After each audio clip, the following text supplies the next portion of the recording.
முன்னாடி வந்து ஐஃபோன் 15 ப்ளஸ்ஸும் அப்புறம் ஹோட்டலோட கம்பெனி மொபைல் எல்லாத்தையுமே திருடிட்டு போயிட்டாங்க சார்.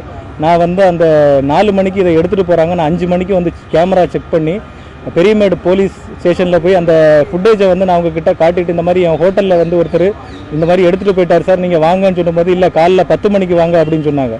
நான் போயிட்டு 10 மணிக்கு போகும்போது இன்றைக்கி ஐபிஎல் நடக்குது, இன்றைக்கி யாருமே ஸ்டேஷன்லேருந்து வரமாட்டாங்க, நாளைக்கு வரோம் அப்படின்னு சொல்லிட்டு என்னை வந்து புறக்கணித்து திரும்ப விட்டாங்க. நான் அதுக்கப்புறம் அடுத்த நாள் காலையில் போயிட்டு அவங்கக்கிட்ட இந்த மாதிரி மேடம் ஃபோன் எடுத்துகிட்டு போயிருக்காங்க, நீ கம்ப்ளைண்ட் எழுதி கொடு அப்படின்னு சொன்னாங்க. கம்ப்ளைண்ட் எழுதி கொடுத்ததுக்கப்புறம் எனக்கு 2-3 நாள் அவங்க எந்த ரெஸ்பான்ஸுமே பண்ணல. இன்ஸ்பெக்டர் மேடத்துலேருந்து எஸ்ஐலேருந்து எல்லாருக்கிட்டையுமே நான் வந்து டெய்லி வந்து ஃபோன் பண்ணி சார் எனக்கு சிஎஸ்ஆர் காப்பி கொடுங்கன்னு சொல்லி கேட்டப்போ யாருமே தரல.